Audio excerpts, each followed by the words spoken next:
Amen. Thème na biso ezali délivrance des prisons invisibles.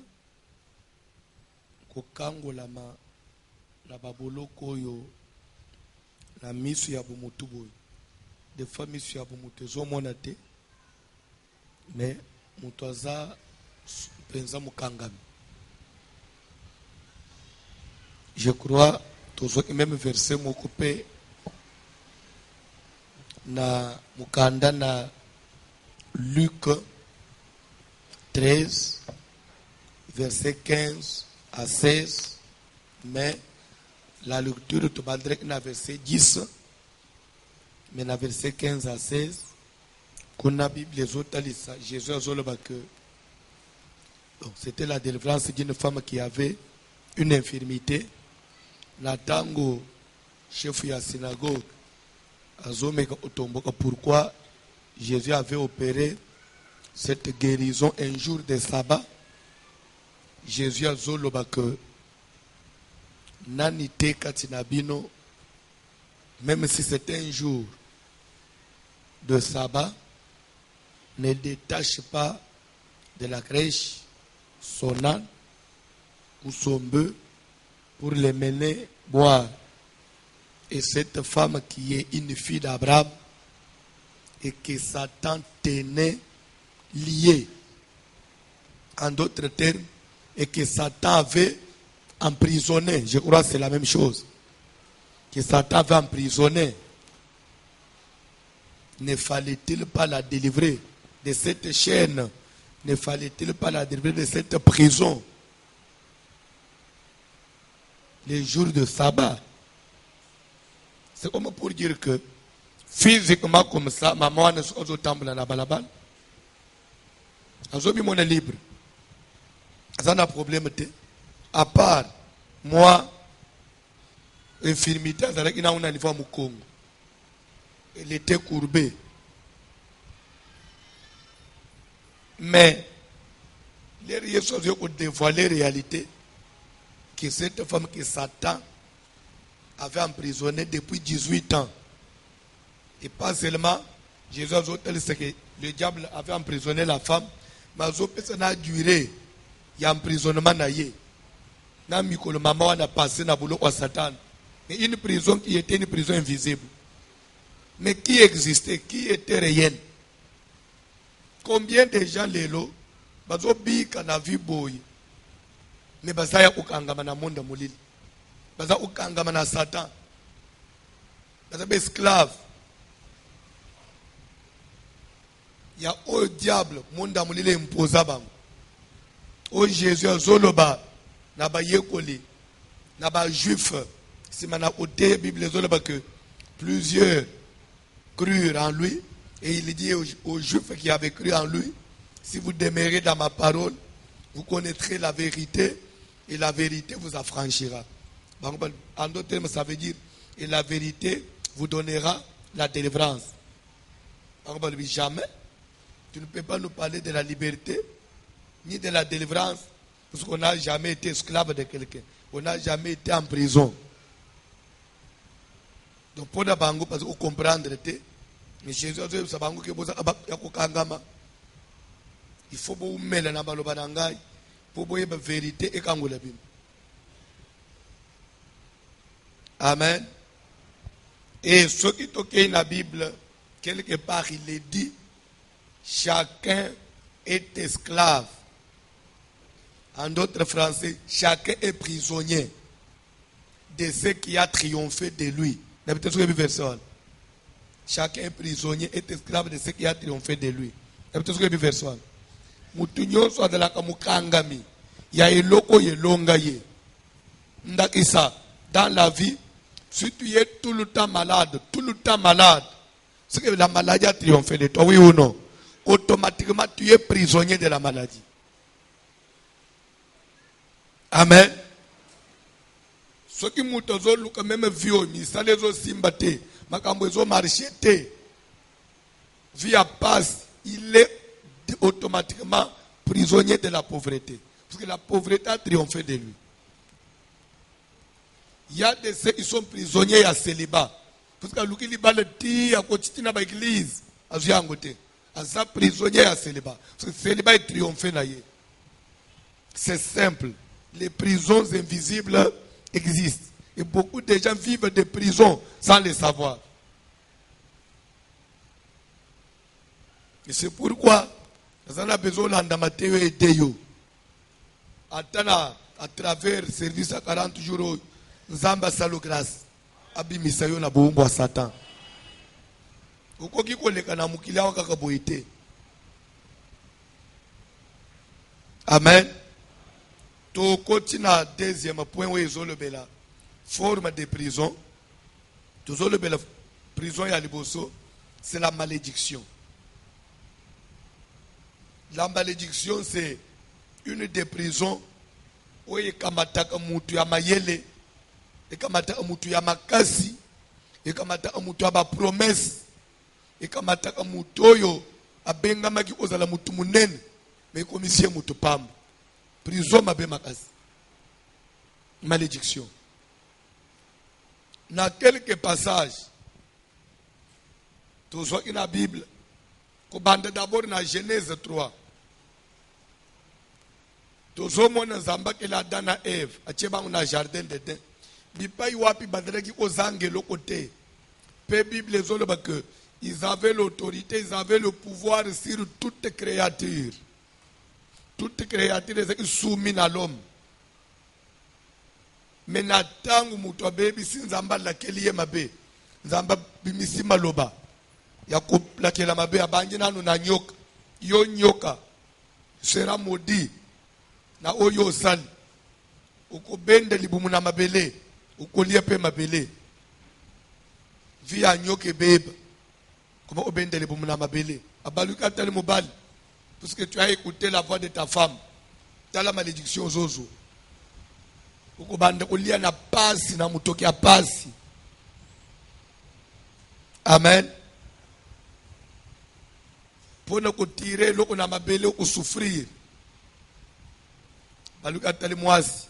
Peu à lobby. Une malédiction. Automatiquement, mobali avec un jardin. Mobali avec un biloko nyons na disposition na ye. Biloko nyons ekimiye. Bande koko dala mutu ambongo membongo ekimiyo suite à la malédiction. Vie koko kima yo na maboko suite à la malédiction. Batu nyons bazo souffrir lelo. Bazaka ba paresete. Bazaka batu ba ibi koluka vite. Bazaka batu ke bazaki toko bazanga botete. Ce n'est pas que batanga te. Il a batu mususu. Il a tous les atouts. Oye ko sala ke mutu réussir na vie. Mais suite à une malédiction. La malédiction c'est, j'avais défini cela à part définition normale à dictionnaire. J'avais essayé d'expliquer pour les auteurs c'est que c'est un vent négatif, un vent contraire. Un vent contraire. C'est-à-dire quoi? Un vent qui souffle dans le sens contraire. Na oyozo sal. Malédiction est comme ça via mutu kilo. Il ralentit même makambo ya mutu. Place baninga bazole à la vitesse. Malédiction permet mutu à la vitesse. Malédiction est tout faka. Et longola mutu na likolo ezongisi nase. Et malédiction ya na vie ya mutu siko ndenge nini. Keba. Total c'est qu'il oblige première voie par laquelle la malédiction peut entrer dans la vie d'une personne. Là, je ne suis pas encore au niveau des causes, mais je suis seulement par les voies, les portes d'entrée. Je ne suis pas encore touché aux causes de malédiction. Je parle des portes d'entrée. Amen. Comment la malédiction peut entrer dans la vie d'une personne? Par quelle voie? Première voie. C'est quelle voie? Pardon? Pardon? Par des paroles qu'on peut prononcer, par la parole. C'est pourquoi la Bible dit que la vie et la mort sont où c'est? Sont au pouvoir de la langue. Pour dire que la langue peut donner la vie, la langue peut tuer. Kaka malobozo mono. Malobeko pesa bomoy. Malobeko boma. C'est pour cela bande keba. Malobo ya munokoyo. Kolinga n'importe qui. Alors bakalikolo na yote. Peli toy na yo opesa na n'importe qui te. Ce n'est pas n'importe qui peut déclarer des choses sur toi.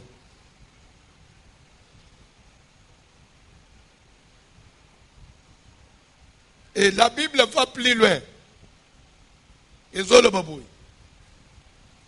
Celui qui n'est pas en mesure de tenir sa langue en bride, la religion de cette personne, elle est comment? Elle est vaine. Ça veut dire quoi? Mutwa zana na makokite ya ko contrôler le lemo na ye. Le lemo échappe à ye. Il dit des choses après vraiment bolimbisanga, vraiment je suis désolé. Je ne pensais pas dire ça mais ça erreur ya munoko. Bible doba ke ko sambela ya mutwa neza inutile, eza nul. Akomona nzambete. Ata o sambela ko sokolo bililo ba mabange e bimina mabele matilikolo. Mais le lemo na yo o contrôle kangote. Bible doit que kondima na yo na osambele no eza nul, eza annulé. Ça ne compte pas.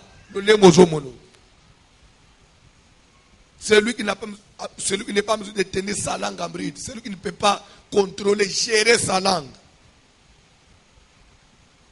Pour dire quoi? Parce que le lemo est un pouvoir de moko ya mabe.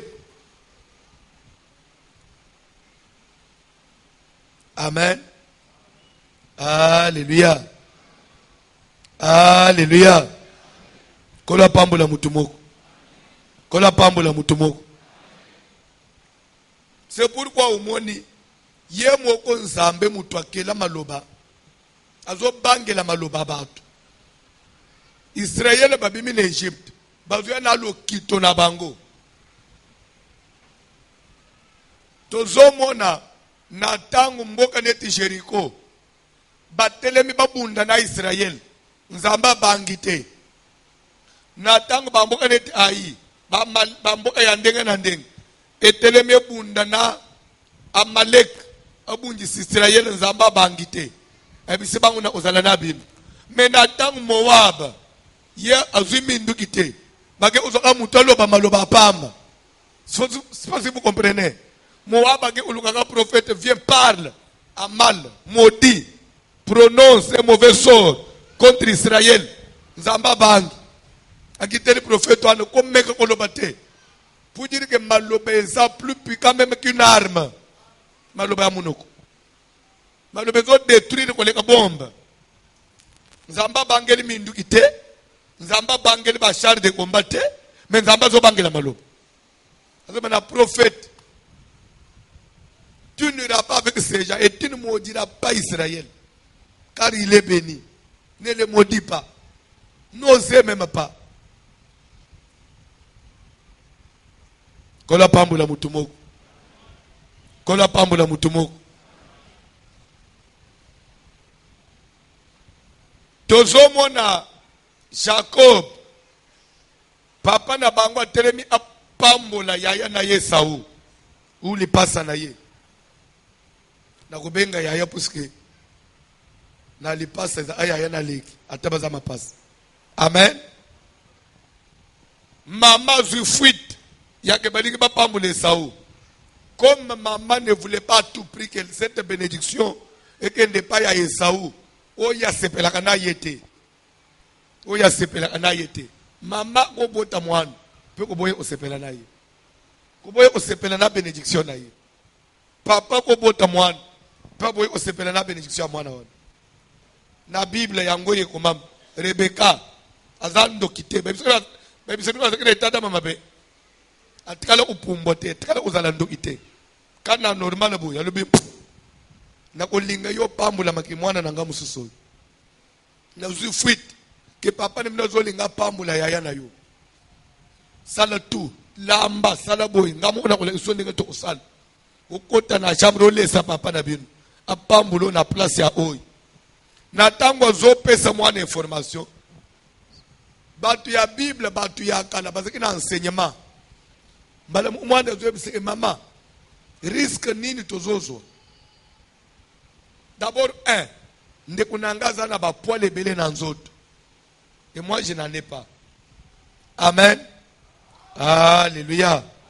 Et les bazolo bela, poil ya Esaou, peut-être ozo confondre na oyo zala ananguna luboko wana. Que biso to ba Esaou. Et l'autre côté. Amen. Na ko loba, nde place vous trouver anga compliqué. Bible zolo basuki batangi bolimbisa to tanga muke, c'est l'enseignement. Tozo kende libela oyeba pe makambo mususu libela po mukili oyo ezate mukolo biso to kozala na mukili te batikala bakosa yo kozala malamu te loba amen kozala malamu te bazo tangela biso Genèse 25.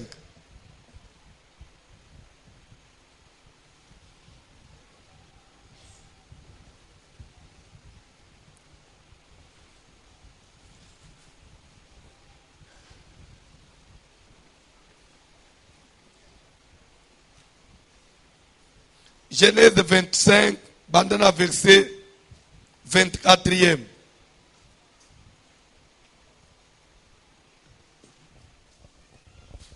Genèse 25e chapitre, le verset 24e. Est-ce que nous sommes à côté de Malikolo?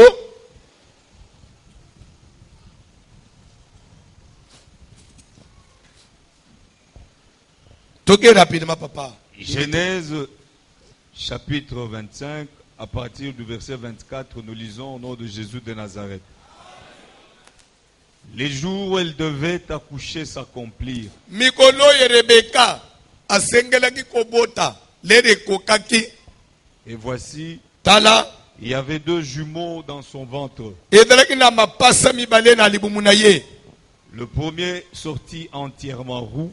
Bozolanda, bozolanda, bozolanda.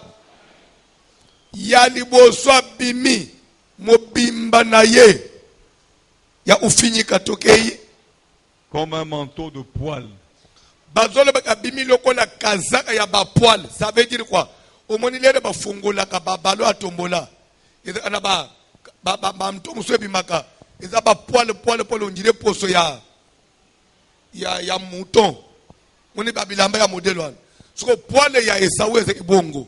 C'est-à-dire que ozomona nzoto te. C'est pourquoi omoni lere mama azolinga suwa imite akamata Jacob misel ko Esawu azwi poso ya nyama alingi na loboko ya mwana alingi na kingo ya mwana lere papa simbi alobeza Esawu edeki pole ya misatu minete fanda na senate yo swasa ya uzana tuba pole no mibale na lokolo biso ba Esawu.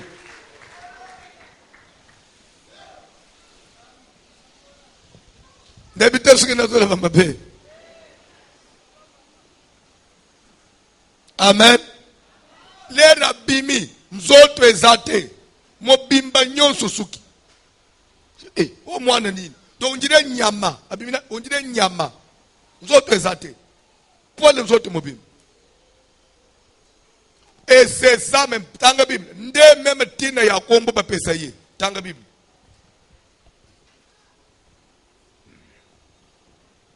Et on lui donna le nom d'Ésaü. Ensuite sortit son frère. Et si les nango papa, je vous laisse ce verset. Esaü veut dire où est le couvert de poils. Donc poil ya nyama. Maintenant, les maman Rebecca zosura na Esaü que il faut on amène le papa na bino kota na chambre on l'essayer pour le kola zomona li susute. Akoyeba te Esawu Jacob alibite ngai na yaya différence za makasi peut-être papa ko simba ngai nzoto na ngai ezali seza na poso mais yande ko na ngai za poso ezate azonjire nyama nakoba mama uzomona te risque otozozwa peut-être je passerai aux yeux de mon père pour un menteur. Et je vais m'attirer la malédiction au lieu de la bénédiction. C'est qu'il y a des gens, il y a des gens qu'il faut éviter dans la vie. Cet enfant-là il a déjà la connaissance que les parents, soit ils peuvent moi une bénédiction, soit ils peuvent moi une malédiction. Baboti baninga na bisote. Muboti omona koyo. Mama na bino atazala asekisaka bino lokola misa onye camarade. Boye bisake oza mama. Toko seka oui.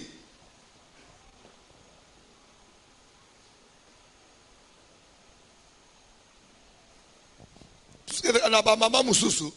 Azo fanda na bana bakende atina ba black mususu normalement muboti na bana bakosala te. Boti na bana bakosala te.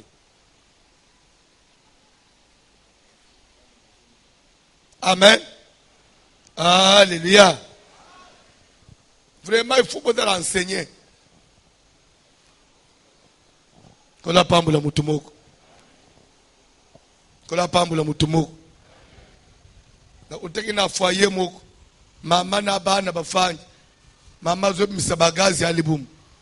Suko bazole bana bana nana salango. Bana mama ezayo. Bana bezabino. Bazo seke. Tu mama. Vous comprenez qu'on a l'habité. Est-ce qu'il va blâmer ou il faut faire un maman na bien?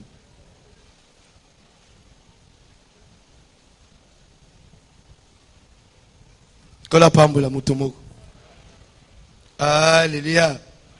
Mama zana dusha zobing. Liliane yak unyikanga na mukongo. Mama nakota mwana nangozo banga nini biso basi. Yebise ngai nayo toza basi te. Basi eza muninga na yo mwasi na yo. Me yo za mama atana za mwana mwasi. Yo za mama ngana za mwana. Mama na mwana basi te. Eza mama na mwana baza basi te. Basi na yo fibo na muninga no fi. Wana bwa basi. Me mama na mwana baza basi te. L'enfant dit à sa maman, maman, na kota na chambre. Nabi misebilo akolia. Après nabi sala lokole Esaou. Pour ne pas sa papa. Admettons maintenant que papa simbi boy. À comprendre Esa Esaou te. Sur moi, je vais recevoir quoi? La malédiction. C'est que maman zolinga vinanga yebeba. Déjà moi no na tango ane moi no epike malédiction ezala. Penso que mutu aza maudit, mutu aza malédiction akobonga te na vie. Mais lelo bana ya lelo ba yebi malédiction te. Le monde na civilisation, mondialisation, qu'est-ce que je vais encore dire? Modernisation. Bilo union suédali na kati ya faire voir aux yeux des gens comme si la malédiction n'existe plus. Et c'est le diable qui est en train d'aveugler les gens. Le diable vous aveugle. Moi même bilo mususu kana batu badiko bango ba bilo apapa bilo amboka. Surtout anakin. Bon na poto. Alléluia. Alléluia. Kola pambula mutumoko. Kola pambula mutumoko. Il y a des semaines, peut-être sur yebi solon. Tam sur yebi angote. Na niveau ya gare centrale vers côté ya hôtel Béatrice na libanda wan na liboswan. Na moyi vers ba 13h 14h. Une fille na sac na bato yebi solona. Yo yebi makambo hein. Na sac na maboko. Nzoto nu. Pas même soutien, pas même caleçon, mais na talon na makolo. Na sac à main, na talon na makolo. Sko recto verso nu. Azo tambula. Donc, elle n'est pas malade, elle n'est pas folle. Azo tokete, azo tambula na ye. La police mutu aliboma ba yemba bakanga. Oh, na mutu aliboma te. Na normal. Mozabo endengeni yalbo. Bongo na poto batho batambula ate. Soki pena etsana na tambuli bo esalini. Na umulunge na préfet na zo mo pepe. Ngesalini. Nini ya grave bo mona bo na poto bo mona kangote.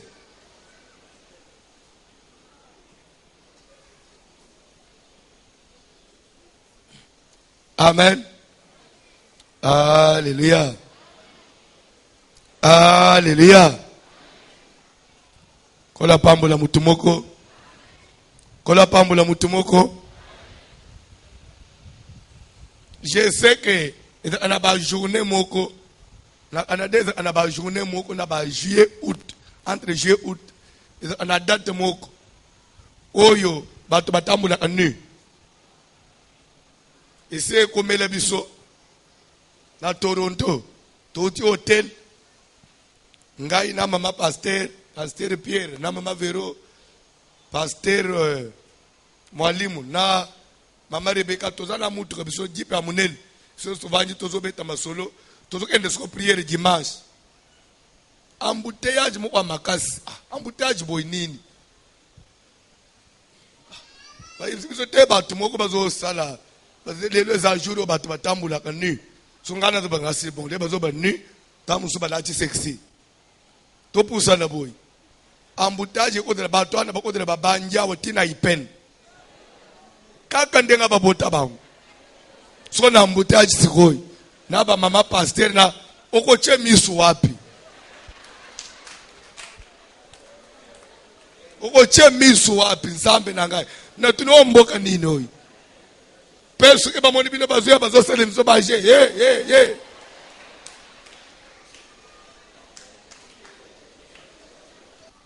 na lobi en tout cas nzambe totikiye côté toti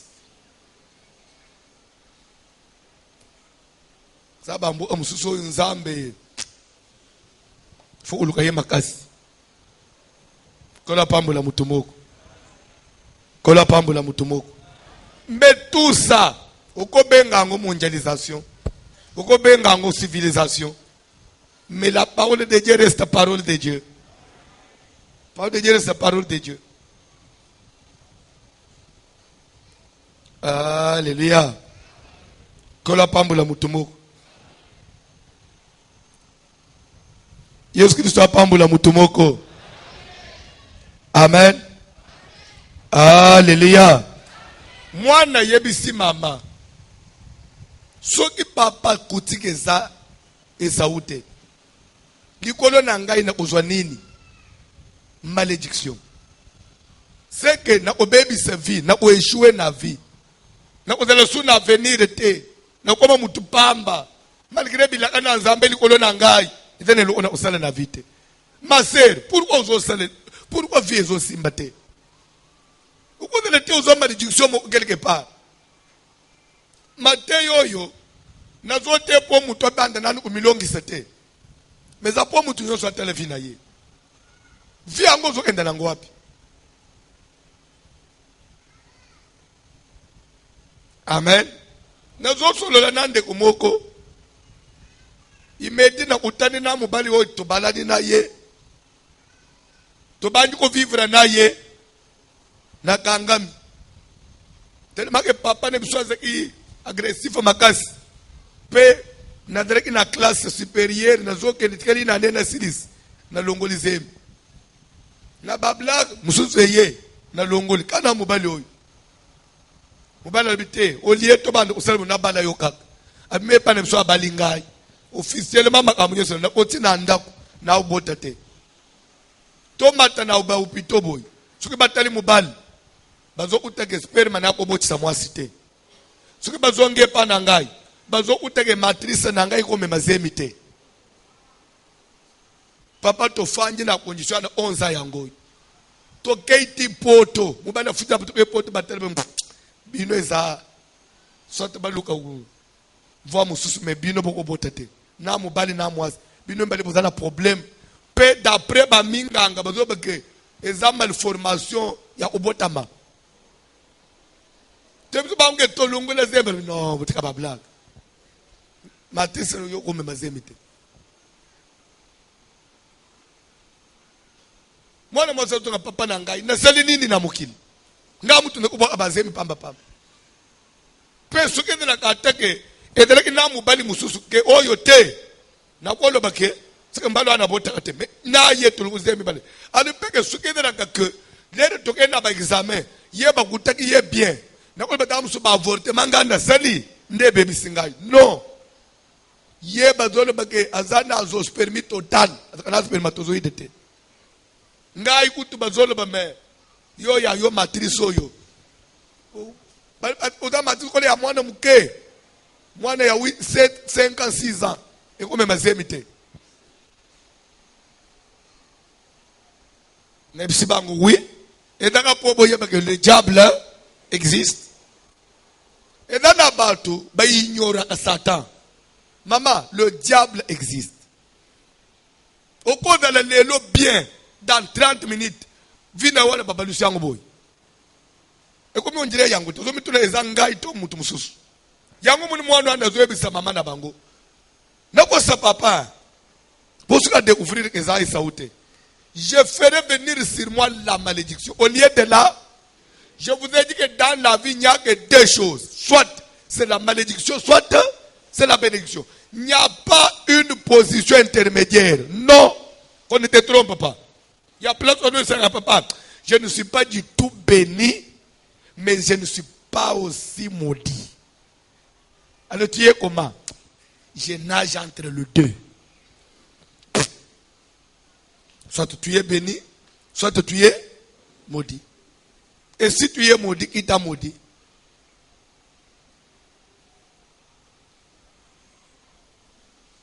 Malédiction quoi na maloba.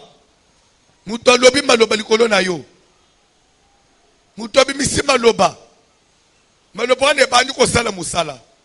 Maloba les réseaux bima ce n'est pas que maloba za su indengeni.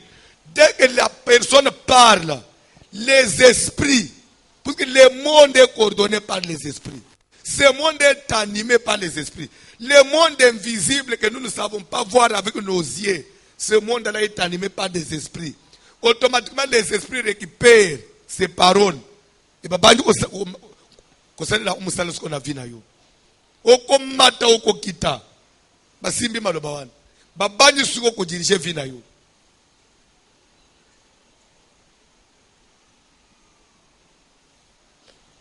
kola pambula mutumoko keba nene aloba amabeli kola na yo kazo le belangu nini pourquoi maloba na a toujours ya mabe toujours ya mabe parents mutu moko ya ko éviter makasi ko tsala ba blague mingi na baboti te bo solo la bien mettre na ba limite mu botya yeba sekile e pa ban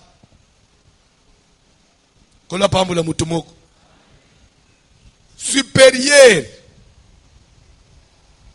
faudrait na maloba bien likolo na yo.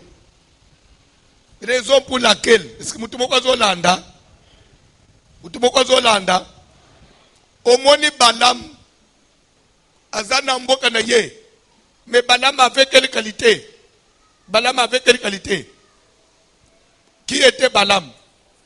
Prophète. Roi Balak azobengisa ya lobike. Prophète yaka.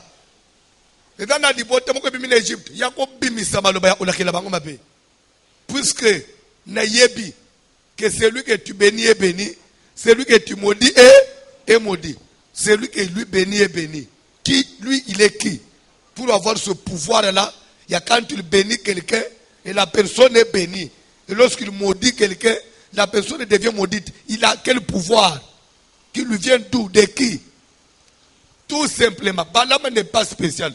Tout simplement, c'est la qualité du prophète qu'il a. Et c'est pour cela ce sont des gens qu'il faut éviter.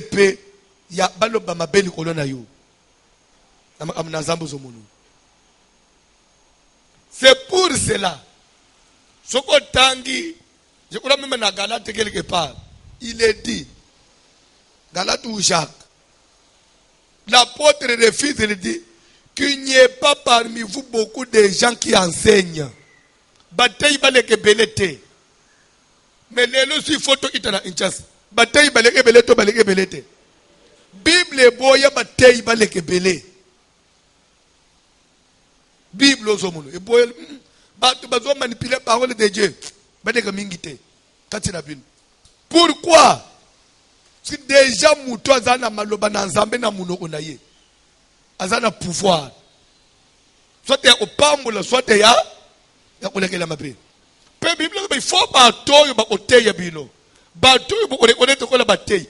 Bata d'abord batoyo bango moko bebi ko s'assumer. Pone ndini. Pe Bible do que si c'est de n'importe qui, ils seront jugés plus que tout le monde. C'est jugés plus que tout le monde.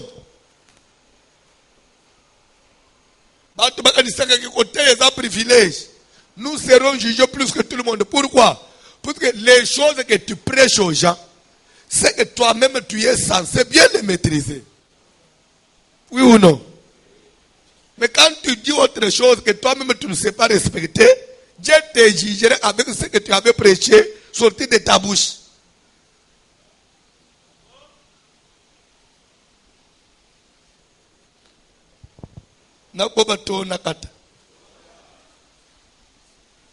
Amen. Faut pas se faire trop de prédicateurs dans la vie. Qu'on dit, mais la Bible dit, faites pas foi à tout esprit. Qu'on pense qu'on dit, manayo na ele konyo sute. Omona mutate na TV. Ako mutei pasteur na pasteur pambula ngai salabo te. Kodana na ba teye belé na vie na yote. Puisque malobeza na pouvoir ya obebisa, soit ya kobongisa. Déjà mouto dans la parole de Dieu. Soit lobi mabe vie bébé. Ce sont aussi des choses que les gens n'ont pas maîtrisées. Et dans l'église, babunda na ba pasteur, babeta na ba pasteur. Surtout période au Canada, ba église na ba pomba ba trouble na ba division. Ce qui pasteur titulaire na adjoint bakabwan. Ba toi ba kena adjoint. Baba ko finga titulaire, ba pe ya titulaire ba zo finga adjoint. Ba za me pre babunda, zo mona mutu apesa mbunda na église. Dai na iko zo mbunda na ngai. Oya pesa itapi ya botoli. Musozo landa musozo sanse na bajim. Sanza bajima na ngao liyake. Oza sujinyete. Ngana utikele ko sanza bajima na ngai. Pasteur pa finga siliga lobby. Mais après 10 ans, après 5 ans, allez voir la vie de ces gens-là. Bato to batala ba trouble. Bao bata na mbongo, ba ufa ba pauvre. Mbongo no kuitiliza ngopona ko détruire l'église te. Il y a aussi une église, non, tu sais que tu travailles beaucoup dans cette église, mais tu es négligé. Natala aux anans, ngana ko bisa garanti olu ki place hein. Olu ki place hein. Komi ko tisaka na bilo wanete. Atoza nani? Atoza na mapango ezotula. Kuitiza mapango no pona oloja aba rebele bantu bazo mi rebele na église te. La malédiction existe tôt ou tard. Tu me donneras raison.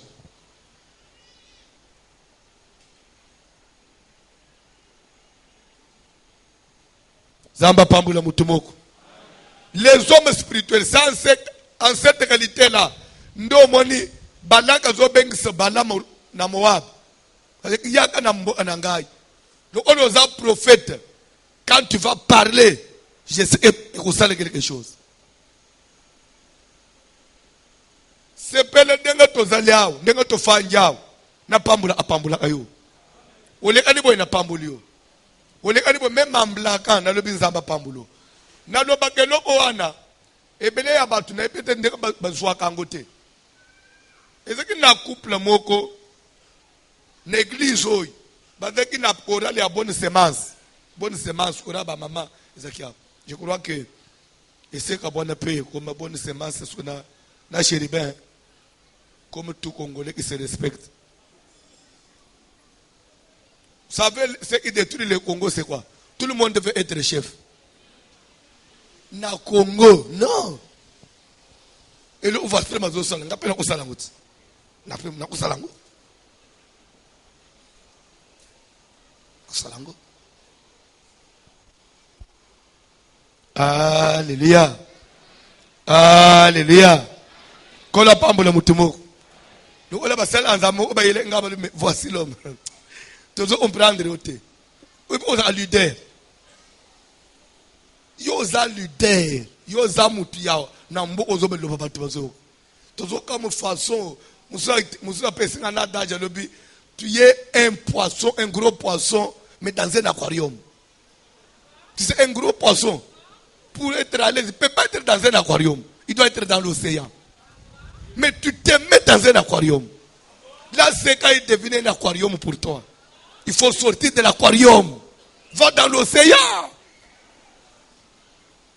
Vous avez l'idée. Ça m'a vous avez un succès. Pourquoi il faut pas passer François il y a ACK. Sur ACK, sur les ana évêque l'icolo. Comment tu as mis étouffé?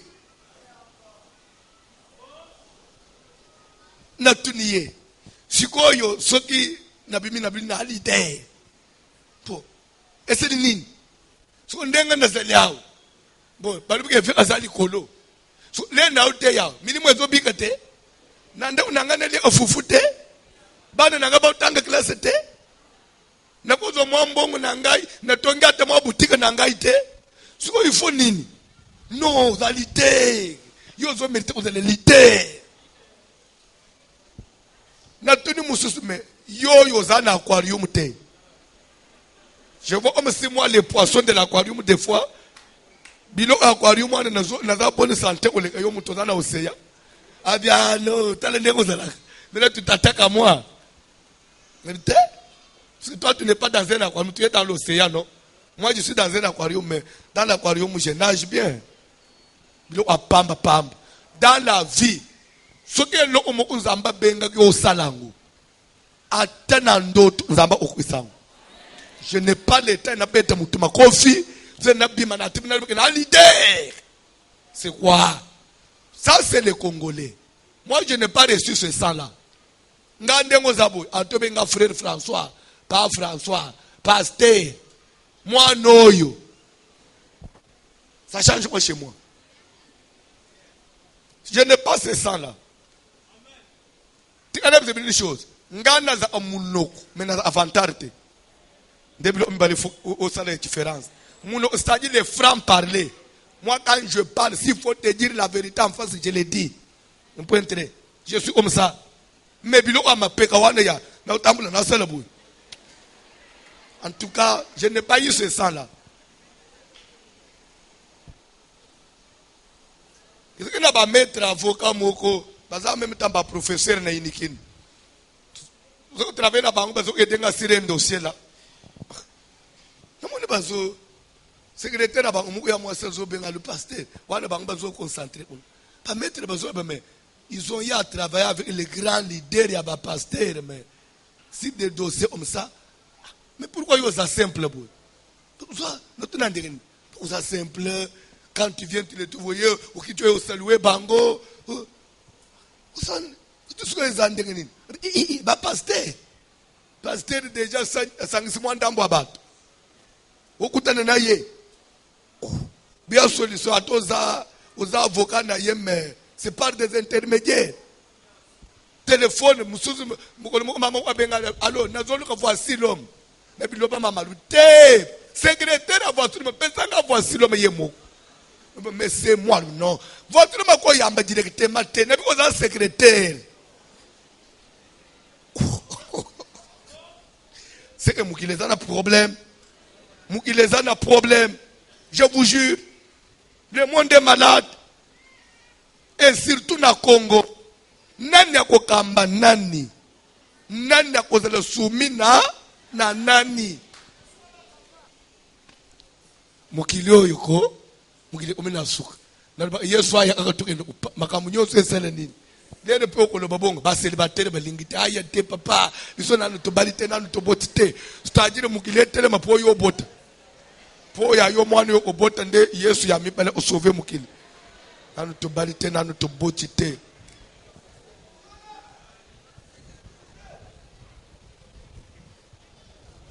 Nazo isayo muke azela nanu tobali te nanu toboti te me makambo ya bamarie nyonso osala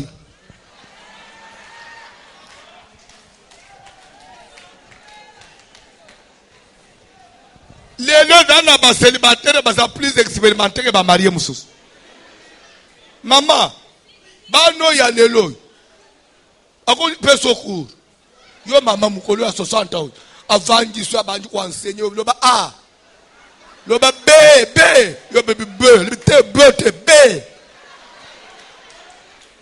nazola ba mabe mama. Il y a de ces femmes là babana ye na 13 ans qui les lois na 70 ans 70 ans ayebika mobali moko abala ye mais mwana ya 19 ans asabi mana batu 13 na batata mikolo nana za professeur amususu ndio ozomona bana mikolo même respect ya mikolo ezate ki mukolo na zotala mukolo nini yo mama nanga una apo mekala mwana muke ata n'église boy mama mukolo zolu a place ofanda mwana te mama fandao ya banji ko place lelo nga mwana musali na ukangele place po ya ile tale kufanda isonyo te ko luka nzambe nakosi binonyo boy ko sala nini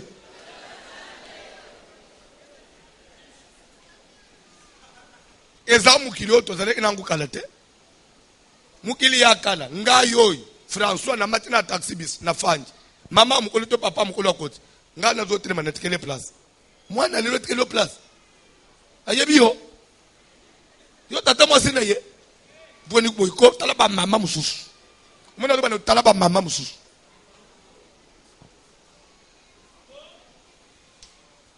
kola pambola mutumo. J'avance, j'ai parlé des paroles. Alors il y a un couple moko na bonne semence. Prière à propos ici. Je crois que ce couple là parce qu'il a pas de stérilité. Et où meli bako de la basana 6 ans.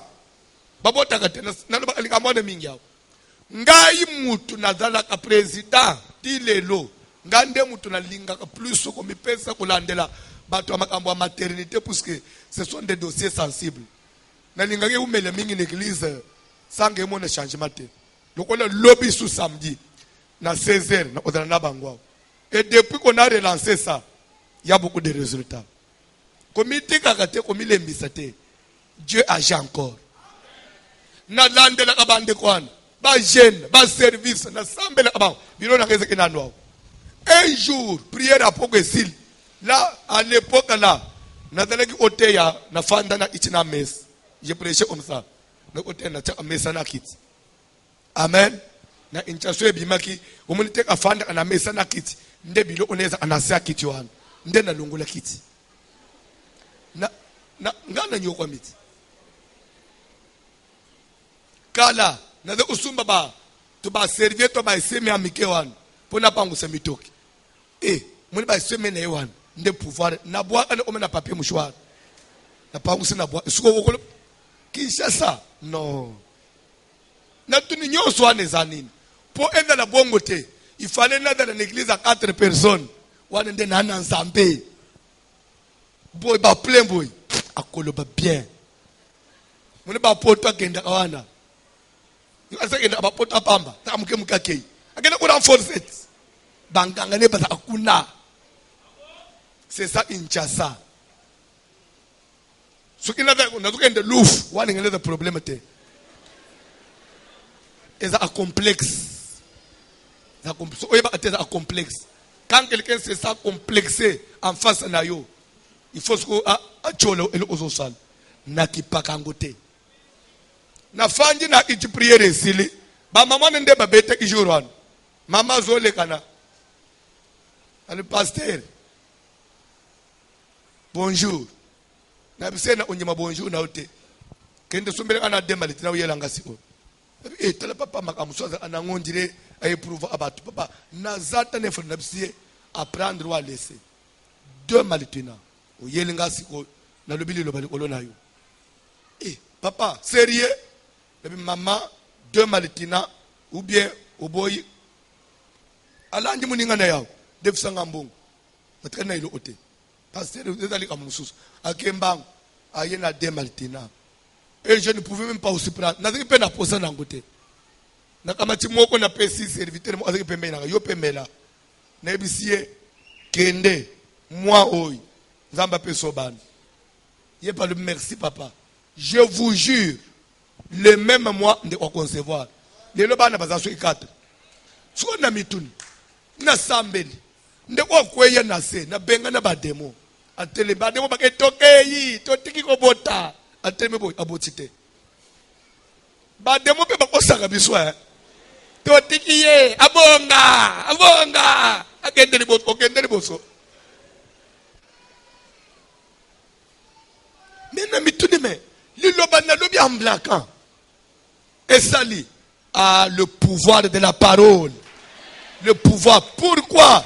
Nalobaki en tant que prophète. Père Nalobelanguapi dit haut de la chair. Je vous jure, les paroles qu'on prononce dans Minito, dans scène, en pleine scène, s'engage Dieu.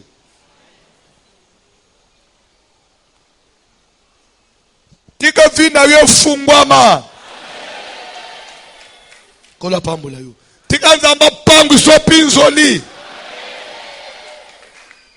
Zambazo ibisa prophète ndengo zo kokendete pe kona kela mabete puisque ngai nzambe na yebibino ba prophète nguya weza ana maloba na bino kokende kona nzambe azo yebisa prophète kokende koloba te ngai nzambe je connais le pouvoir que j'ai déployé en vous.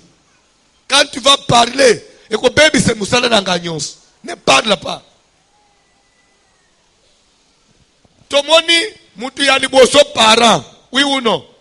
Mutu ya mibale prophète, entre parenthèses, Moussali Nanzam. Raison pour laquelle je vous annonce officiellement et j'engage le ciel et la terre. Ce dimanche, quelle que soit l'occupation que tu peux avoir, fais tout pour être au premier culte. Au premier culte, je vais parler comme prophète et je vais bénir. Et ainsi les gens seront bénis. Amen. Alléluia. Thème ya culte à dimanche, la bénédiction du prophète. La bénédiction du prophète. Dimanche matin. Pourquoi? Il y a des choses, Dieu peut parler, mais bisobat, il faut toi activer. Nous avons des promesses. Quand tu n'as pas besoin, il faut que Dieu suscite parmi nous des riches et des puissants. Mais pour ça, Zamba zolo bana prophète kokende kolobate pour ce qu'on veut salema. Ah bon? C'est que Zamba quand le prophète parle, il y a quelque chose. Dimanche, je vais parler. Et que cette année, autant de millions pour autant. Puisqu'il y a la malédiction et le contraire, c'est la bénédiction. Moi, je ne prêche pas pour que tu sois maudit. Je prêche pour que tu sois béni. Et puisque tu dois être béni, et que comme nakutami, na lignée, alors je vais profiter. Na sauter les premiers. Na bénir yo. Avant batu balokaka yo baya. N'a déjà laissé de bénir. Ah, sois béni. Makambune fungwama. Sois stabilité na misala. Sois stabilité na mimbongo. Sois stabilité na baétude. Sois stabilité même spirituellement. Tozani na elekote ya même mundim. Même musala nzambe. Même tu n'as pas de position dans les choses de Dieu. Tu es tantôt plutôt. Ce n'est plus l'heure d'être comme ça. Ce n'est plus l'heure d'être comme ça. Il faut se décider. Hier, j'ai reçu une fille à Outi Campus. Na homme na campus. La fille me dit, ba parents nangai. Ba botinga en église tel. Ils sont bon, ba benga sukindengenini. Je ne suis pas permis à Olobango. Amen. Et beaucoup de dans cette religion-là. Et après, ils n'ont pas assez de moyens bapresente ngai na mukunzi moko ya lingomba na bangwana nde mutu azwi ngai kofutela ngai titere na ngai ko bande école primaire ti lelo naza na licence alobi maintenant pasteur lere na découvrir radio na bandi olanda yo lorsque vous prêchez je compare ya église ngana kolinango ya ba para na ngana famille mobimba nazo mikuta na kacha confusion na bandi olanda esali mwa tamulayi abi c'est la première fois dans ma vie na bima na église na ngai na landa campagne ya pasteur ya binzambe nzambe. C'était le 4 février na dédicace 2017 abi nazalaki na terrain triomphal abi depuis ce jour-là na zongi na homme na fanyi na se décider na lobi ba para nanga baboya ngai bayina ngai tite akata ufutela nga classe to nini na komi munjimi na yo raison pour laquelle na yena biloko nyonso ya ba pratique église wana c'est dans mon bureau là-bas alibi oy mama na ngai muto sumbele ngai pona ba prière ya église na biso afuinga loko la kado o titere na ngai wana muto pesa ngali auta ipot boy lo aba prière na trouver que prière ezabi loko yote parce que moi tamu ke nazo sambele na bino na ba buki bike na do landa matena yo na moni na vina ngama kambozo fungwa na mele na ngaka classe zo fungwa mina salele biloko des années ah na se décider na kodana sous le kolokoto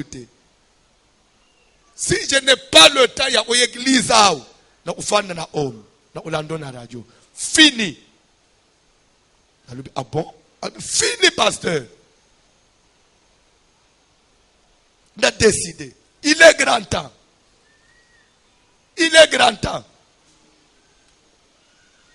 vous allez vous rappeler Élie abima na tangu ya Jezabel na roi Akab période de confusion na montagne de Carmel jour alobaki bosala hôtel ya Baal ngana sala ya Nzambe et après tout invoquer tu es le véritable Dieu mais avant même de lever les hôtels atali ba Yuda lobi jusqu'à quand clocherez-vous de deux côtés tantôt c'est Baal tantôt c'est l'Éternel jusqu'à quand décidez-vous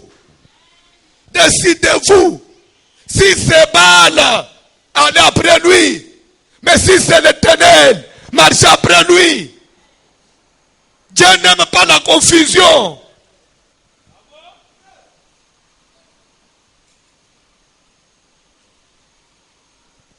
Betamabo auto avancé. Na sepelagana voici l'homme main. Nanu na décidé te. Le temps ne vous appartient pas. Décide-toi. Ce que tu peux faire aujourd'hui. Bible zo koramena ngolobite. Car lobi ezaya nzambe. Tikanzamba pambula mutumoko. Maloba. Malédiction utaka na maloba.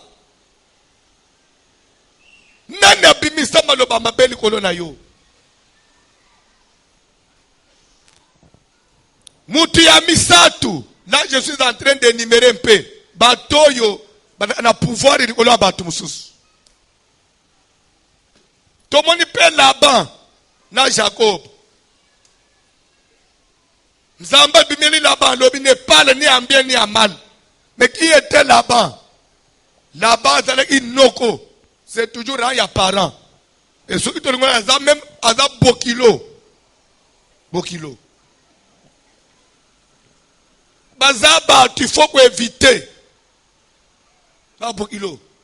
C'est pour cela,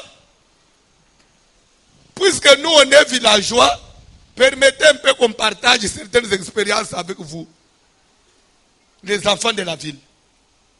Chez nous au village, il y a un adage qui circule qui disait ceci.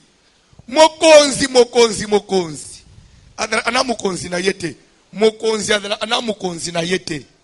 Sauf Bokilo na yende mokonzi na yete. Elingi kona banini. Prenons par exemple le chef de l'État, Joseph Kabila. Au Congo, qui est au-dessus de lui? Il n'a pas de chef. Quand il entre, tout le monde est censé se tenir debout. Puisqu'il est chef, il est le numéro 1, oui ou non? Mais, devant qui, quand lui aussi parle, il baisse la voix. ezali bokilo na ye. Papa mwasi na ye to maman mwasi na ye. Devant ces gens-là, ils parlent papa au moni. Et pourtant c'est le chef de l'État. Mazolo ba tu peux voir. Prenez bokilo. Chez nous au village, on nous avait enseigné comme ça. Mais à Kinshasa, ce n'est pas ça. Yebisa papa ne me sa anangate. Tala sa anangate, ngana sa anangate. Atuna bande unangai. Ba pana nanga muku ba sa anangatala. Na osirika mabe. Wana mubele zo yebisa mwasi na ye. Mwasi ene yebisa papa na bango, asa anana mubali na ete. Malédiqué poli. Poli. Zambé ayebi place ya bokilo. Azobi c'est là-bas. Pour qu'on a bokilo. Si on lobi mabe ko kangaye. Ko lo bate.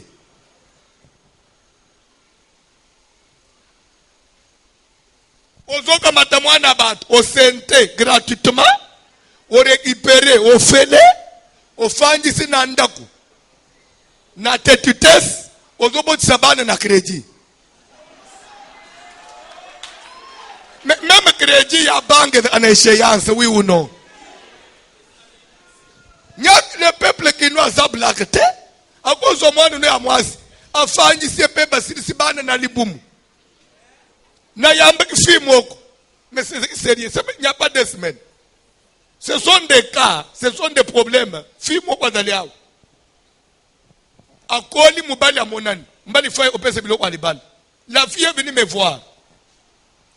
Sikoyo, papa ya maman, koko à la fille, hein? Papa ya maman à votre fille. Alobi boy, aloba ina mwana ne amwasi. Mubali na yo, depuis à senta yo. Bokenda, ti bosirisi obota bana bakoli. Apesa ata 1 franc te. Jour bana na yo ba ozomi bali. Azwa eloko te. Bana no ya basi, azwa pe eloko te. Papa aloba maloba wana ina na après akufi koko wana so mubali aye aza frère en Christ il faut pas le faire mubali azobi non moi je crains Dieu je dois tout donner chez vous mais pas na bangu koko aloba ke loko na mubali na yo bano aboti na gratuité yepe azwe la bangu le ote so nana o senga dot. Ce sont des problèmes sur la terre. Ce sont des problèmes sur la terre. Ce que yo mwana mubali pe oye okota na famille oye. Yeba o memi oya yo kitenya nzete na moto. Kilo uzo ya yo mukumba sikoyo. Okopesa biloko, okopesa te. So opesa na tetu. Tu papa na bibi mwana na ngamoko. Na osalisa na ulia. Mais maloba wana sikoyo.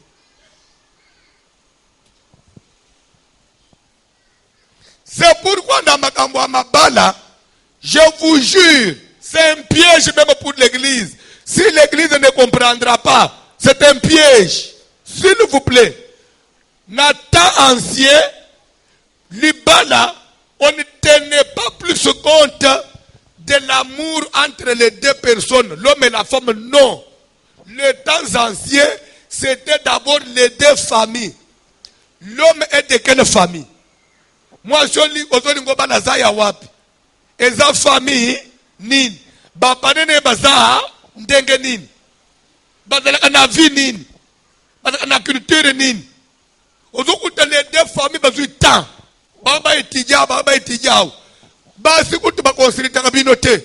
Yozo moneka bazoe msoge, mubali na yo yeyo. Kende. Ozo kende na guna yote. Nebita suki makamondo banazokosi. Des fois yo pe mubali. Papa biso kende sena baleli yo mwasi. Baye ba pesi yo. Kofanji mubanji ko bota bana. Mabana wane kende ti batu babimba mibange.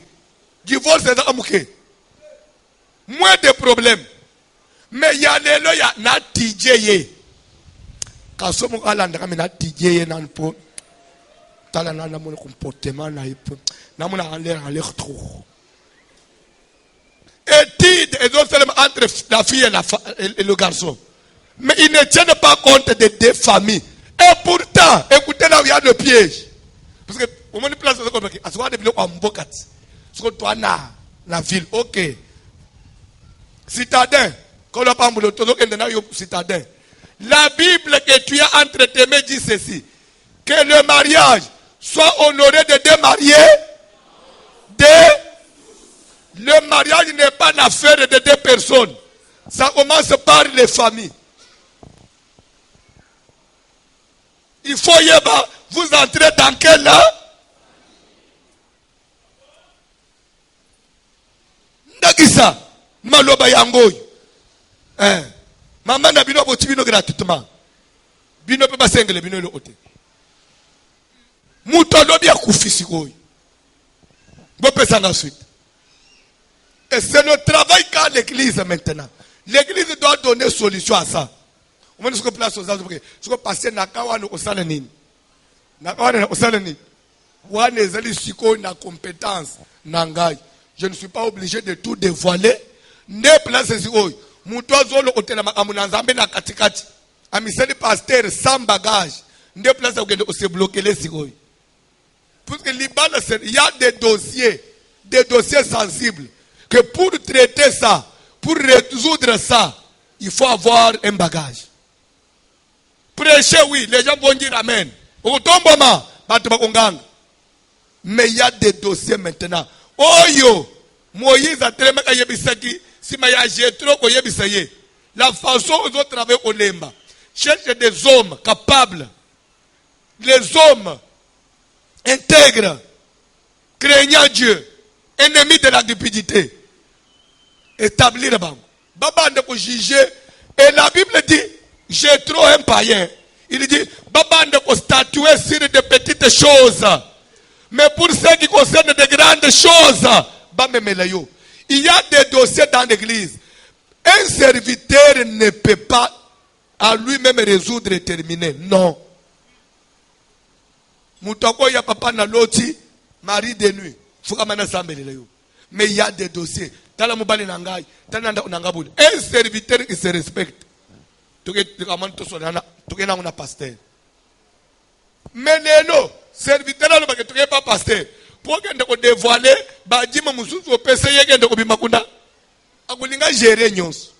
et c'est aussi une maladie dans l'église. Et ce sont des problèmes qui restent sans solution.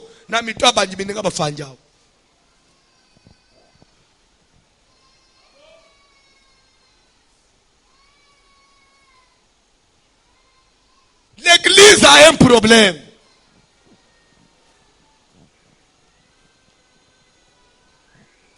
Tokokoba dimanche. Telema, bayembi kantik. Bayembi kantik. Tozokende bien. Tozokende bien. Tout ça, ce sont des prisons. Nakisa. Moi, no ya moi si oi. Attends la prison invisible, papa. Attends la prison invisible. Ce qu'il y a utami devant un fait accompli. On me dit qu'il y a une prison. Parce que l'homme est prêt. Il veut tout. Mais il est indépendant. Nayamba ki kamusus. Quand on a des semaines. Une fille aussi. Debois botama kola. Amona papate. Ponanine. Mubali apesi mwana mwasizemi. Lene mwana mwaseke ya loba mbali lobi tala. Suko meki suko lukanga. Na ibise ulungolo boya iti. Na sali o kado. Kulukanga te. Zwangu za kado ya bulingo na bisu. Mwana mwaseke ibisi ba parene balibili kamuta. Spesi biso kado. Fund. Mwana mwasa fanja boti mwana ya mwasi. Ba para mwana mwasi babunji. Mwana koli. Batangisi mwana. Te fille sirisi class. Mais dis-moi, famille à Moubali, tu peux moi ne suis pas à Moutouane Zim. Les filles à Banjo, le soir de Ananzela Batata, moi c'est beaucoup de naïe. You are a man and a bissoin. You are the man and Keba was a man and a bis. So Mobile Yabalaye. Mbala singlist. Fia gave Simama Bango, Mbala zo singlist. Mama Lobby, Tozo Salanyons. Fia yet to Ningai. Let us go your Batata, moi si Papa Web Simona Maswana. Keba. Uzama kina na biso mama ko sayote makambu ya uswana wane ya bangu mibale me yoza mwana na biso soki mubali ye keba osalererte Moni même elongoza na ngweza biso. Oza makela na biso. So mobali ye azo sengaliste. Papa ya mwana pesaka kado. Na pesi bino kado. Nana osale liste ya papa, ya côté papa.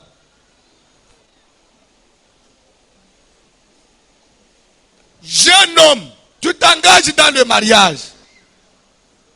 Keba, la vie ne t'appartient pas. Oza mwana muke. Il y a des dossiers. Oko zinda. Pe ba effort. Naba explore osala na mukilo monu. Osili. Ndomo na amutu depuis na kota na libale rien ne marche. Okota libale nini?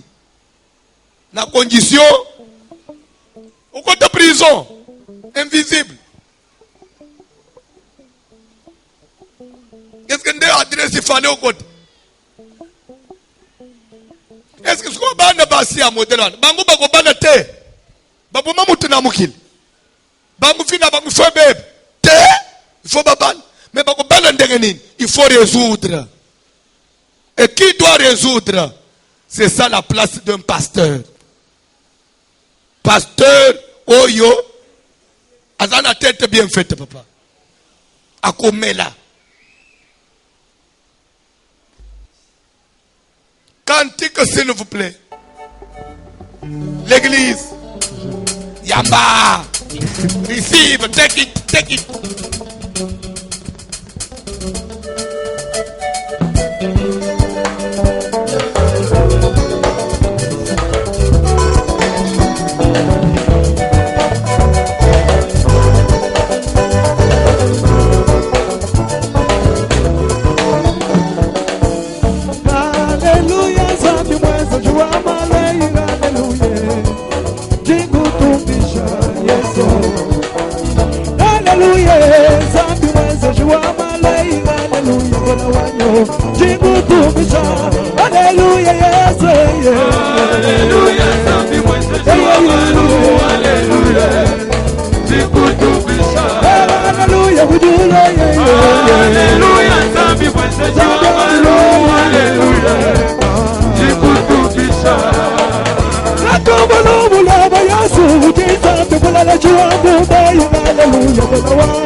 Hey,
quelque chose. Natangu Balak abengisi prophète Balaam aye kumodiri Israël. Amachisi Balaam wapi? Na montagne, oui ou non? Israël ayebaki ke na zamba quelque part na montagne mutu moko amachale kele bisoma be. Soki palo baka mabe, Israël linga yeba teke mutu moko lobi mabe. Mais dis-moi, Israël bande umona kaka ba échec. Na ba blocage na vie. Balinga ba yeba teke mutu moko alekele bisoma be. Umona baka muna zote ya. Plus ozawan. Ukozela ufanjo mitunu mengai nana lobelanga mabe. Je ne vois personne. Mais mutolebelo mabaza. C'est pourquoi matin Nangai est intitulé prison invisible. C'est-à-dire qu'il y a des choses que tu n'as pas vues, mais qui t'emprisonnent. Israël allait être emprisonné sans même qu'on y ait beaucoup de monde. Heureusement pour eux, Dieu est allé intervenir. Quand on a Zambawan, les Balama Zolinga maudit, Zamba Zobongo le lulem. On est là, soyez maudits, soyez bénis. Je t'ai appelé au maudire ennemi Nangai, au banjiko bénir. Je t'ai appelé, mais nous allons comprendre. Nous allons maudire, mais bénédiction des oya. Nous allons se dévoiler à l'objet. Mais si Dieu l'éternel a jugé bon de bénir, Ngai Nazanani. Nous allons essayer de maudire, mais aussi simbat. Mais nous sommes il s'est le côté baza ba yebite. Qui quand on peut mettre ma quelque part. Et dans la chmakambuyo yebite. Et dans la maman ou na famille, abeta kama puta nase. Yo komona mbongo te. Nano yebi yango te. C'est pourquoi nous avons besoin de prier. Au cours de nos hommes, c'est bien. Mais dans la guerre, nous avons quelque part de il n'y a que Dieu qui peut intervenir. Oh, il y a intervenir à l'invisible pour Israël intervenir pour le vinayo. Israël samba yeba, zamba bunda pour na bango. Papa, zamba kende ubunda na monde des ténèbres. Zamba kende ubunda na famille. C'est là mutu alagela kayo mabe, zamba bongo la maloba na ye. Pour les bima malédiction bima bénédiction. Dieu est capable de le faire. Ah, odana amene priya bane mike. Osa prier ya prier. Loba feu. Ça veut dire que maloba nyonso ya Balaam et utana montagne. Pourquoi Balaam devait monter sur la montagne? Ça veut dire que toute parole qui vient d'en haut, ça veut dire que qui vient du supérieur, a le pouvoir sur toi. C'est pour le matien en montagne. Toute personne qui est élevée que yo, quand il parle, ça a de l'influence. Nous avons besoin de malobagnon sur la montagne pour nous condamner yo, les lois physiques. Nous avons fait. Nous avons besoin de faire aux oloba et petit peu au moins jour de Jésus en matière de coulos. Il veut voir les temples et quand on dit que le voit le mot de malédiction. Et temple le mimbongo na yo et salanine de haut en bas pa peu vieux fungam voilà mo ba tcheli bo so li bala na yo ke yo ko bala te malédiction mo ezalo la voile et pasuka le ba feu feu feu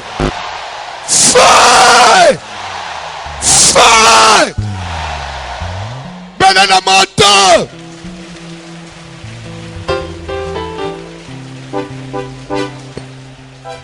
Le feu de l'éternel et ça ne couronne que le kokita. Malédiction nyonso batela misana bombo inangai. Na ça ne couronne que le détruit. Na ça ne couronne que le compense yango. Le feu. Moto. Moto na Shaddai. Moto na Yahweh Sofer. Moto Sofela. Moto soina couronne que le kosipisa. Condamnation nyonso. Malédiction nyonso. Oye le vivo se bombo inangai. Na ça que le détruit yango. Na ça que le compense yango. Na ça que le compense yango.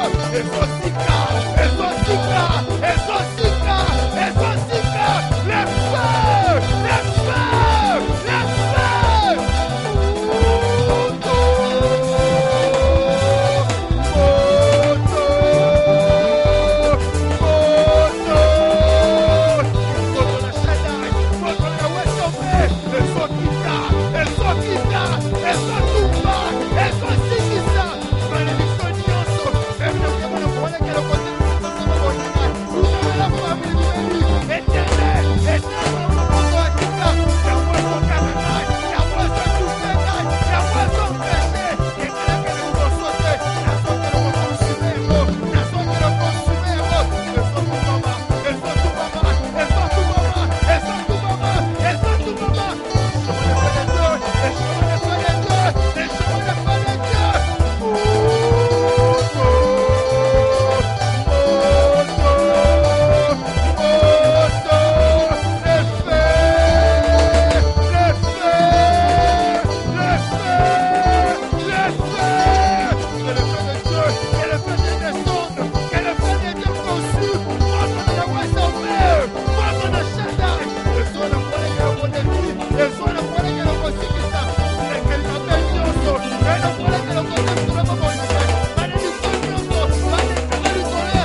Sérieux envers nous-mêmes.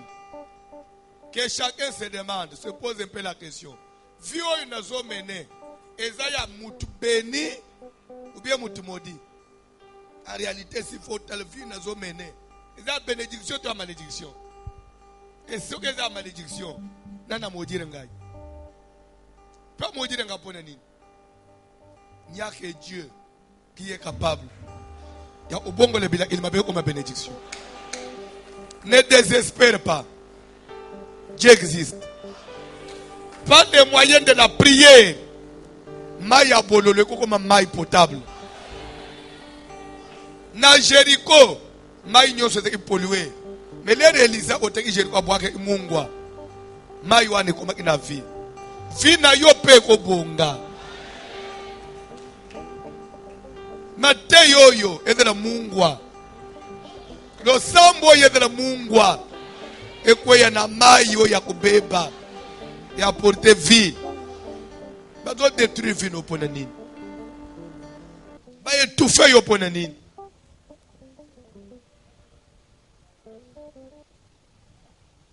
Une très belle femme. Femme de caractère. Femme de ménage. Ne ba privé ou li pas le pona nini. mobali moko ya courage, mobali ya mayele. Bakangi vino pona nini?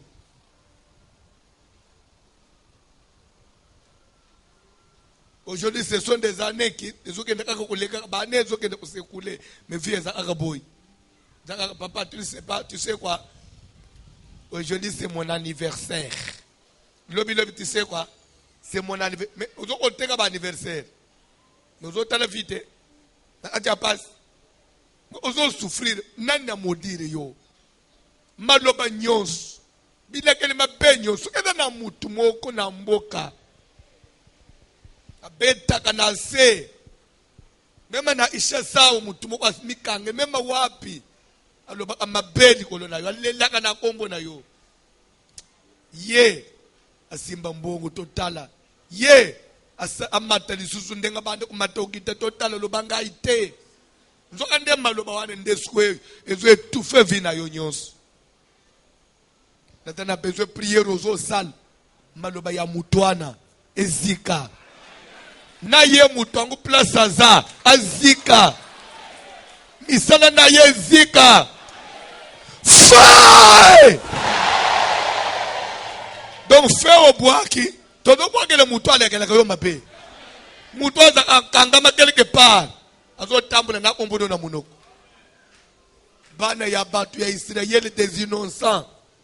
Bauti na d'Égypte ba mama papa banyokwa mina Égypte na maboko wa falo 4 siècles. Nzambe na bolingo na ye kukanisele pe bango babi mape bazo bunsomi bakoma lokola batu. Balaka zotele mananzelo balama ya obebise fina bango. Atama woteke bato nane bazo bunsomi te na mukili. Balama.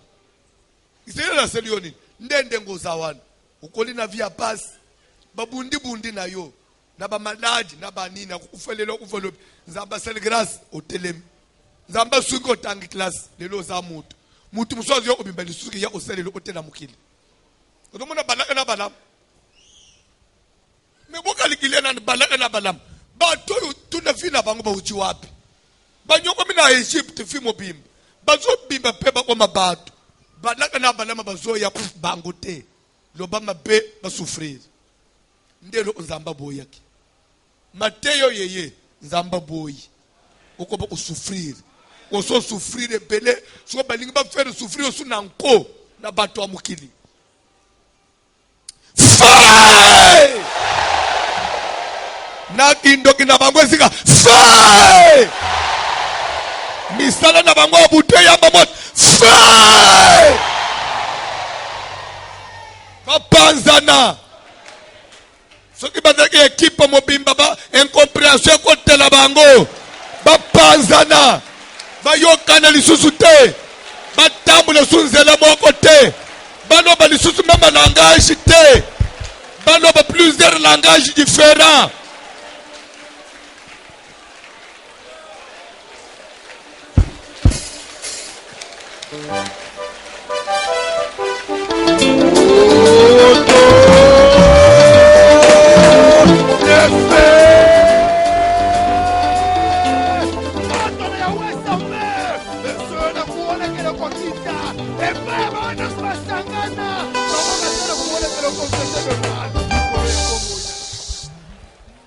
Facilement, soko la nyima te ya lelo bien.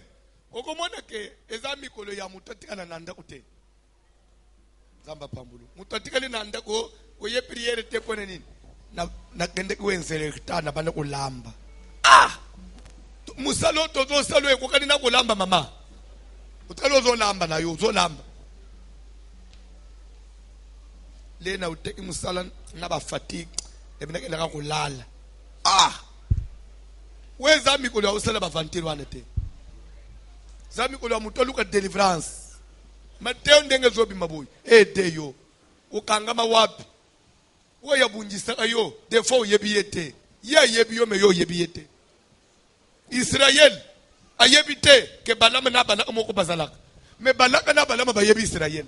Bazo sare na ba projet contre Israel. Batu babunjisa abiso nyosu yebi bango te. Badrusu bayina kabiso na mboka uyebi bango te nazo yina yo zotanti na ba projet koma mutuno wane lana na se defo yo yebi yete Des fois, pena no mona yete. Mais na musika ye. Tito koyo asam. Akosi. Anabi akosi. Ta ya bisoko chola na maloba na bango seleki. Bakosi. Na ba priero. Libanda na zonal. Na zonyoko na zoto na ngai. Bakosi. Loba bakosi. Yo zasu na tante ya n'importe ka telemia lobi pezu yo. Na zo regrete mingi. Na bandeko mikolo yo papa.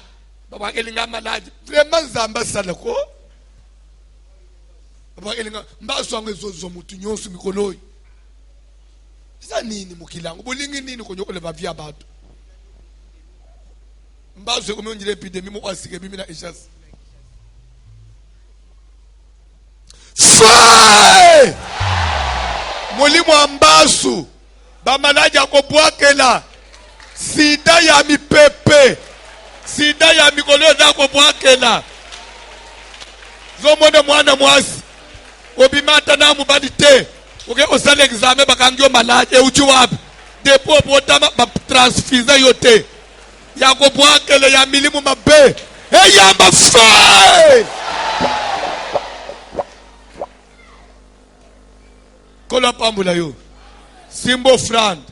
Natana bezo sala prier. Tukeza batu baba ila komba mauvais soro simba mbongo te. Fai! Ezonge la bango. Bisoto ko simba mbongo. Bisoto ko bonga. Bisoto ko tonga. Mon frère, biso foto tonga.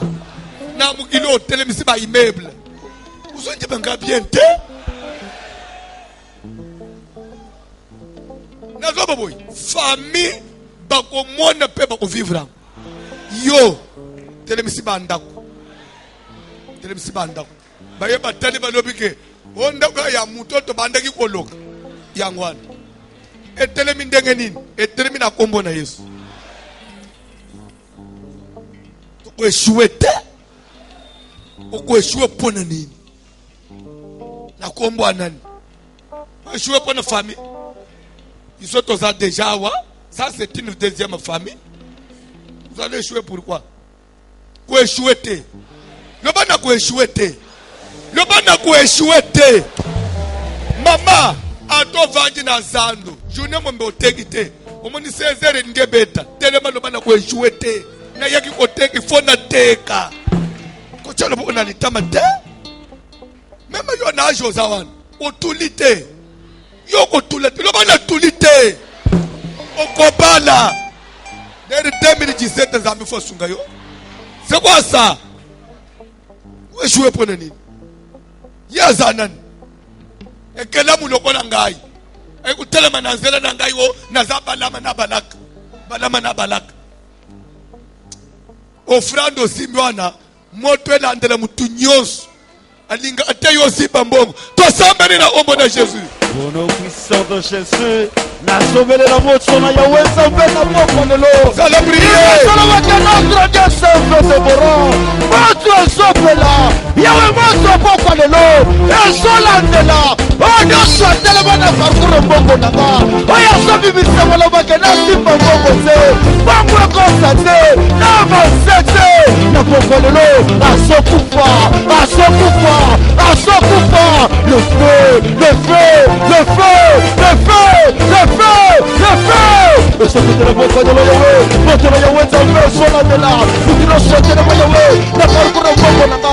Na musala na nga. Oh ya sauve bise wala mabe. Na fête mbongo koto na tela na kate. Na poko de l'eau. Chuchuma na Yahweh sauve soki de la ye. Le feu.